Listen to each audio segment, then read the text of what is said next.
দেশি ভিসা সবার বিশ্বাস। হ্যালো বন্ধুরা, কেমন আছেন?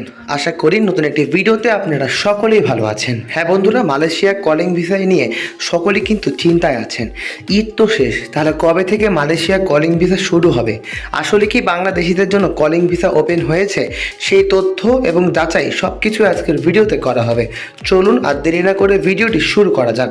বন্ধুরা, মালয়েশিয়া কলিং ভিসা সাধারণত এখন আমাদের দেশে আস্তে আস্তে খুলতে চলেছে, কিন্তু আপনাদের কথা হলো কোন রিক্রুট এজেন্সি বা কার আন্ডারে জমা দিলে সম্পূর্ণ বৈধভাবে যেতে পারবেন।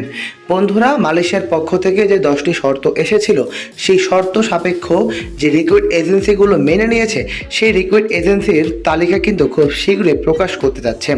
বন্ধুরা, বর্তমানে যারা মালয়েশিয়া কলিং ভিসার জন্য পাসপোর্ট জমা দিয়েছেন, তারা কিন্তু আপনাদের কাঙ্ক্ষিত এজেন্সির সাথে যোগাযোগ করেই মেডিকেল কাজটি সম্পূর্ণ করে নিতে পারেন। কারণ মেডিকেলের দেরি হলে আপনাদের ফ্লাইট বা সুবিধা বা চান্স মিস করার সম্ভাবনা রয়েছে।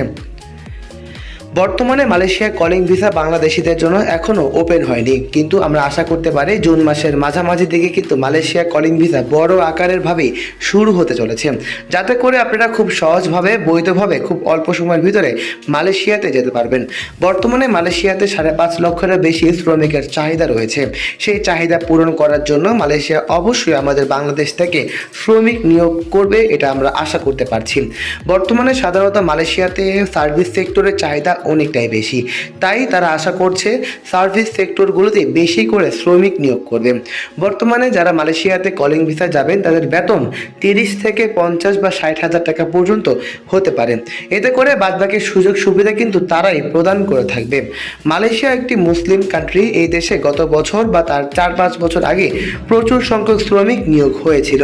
বিভিন্ন প্রতারণা এবং জালিয়াতির কারণে মালয়েশিয়া কলিং ভিসা বন্ধ রয়েছে, কিন্তু 10টি শর্ত এবং আমাদের সরকার মালয়েশিয়া কলিং ভিসা ওপেন করার জন্য সর্বোচ্চ চেষ্টা করে যাচ্ছে। তাই আমরা আশা করতে পারি জুন মাস বা সামনের মাসের দিকেই সম্পূর্ণভাবে মালয়েশিয়া কলিং ভিসা শুরু হয়ে যাবে। এতে করে প্রকাশিত রিক্রুট এজেন্সিগুলোর মাধ্যমে ফাইল প্রসেসিংয়ের মাধ্যমে মালয়েশিয়াতে আপনারা যেতে পারবেন। বন্ধুরা, আজ এই পর্যন্তই। মালয়েশিয়ার সকল আপডেট পাওয়ার জন্য চ্যানেলটি সাবস্ক্রাইব করে রাখুন। আসসালামু আলাইকুম।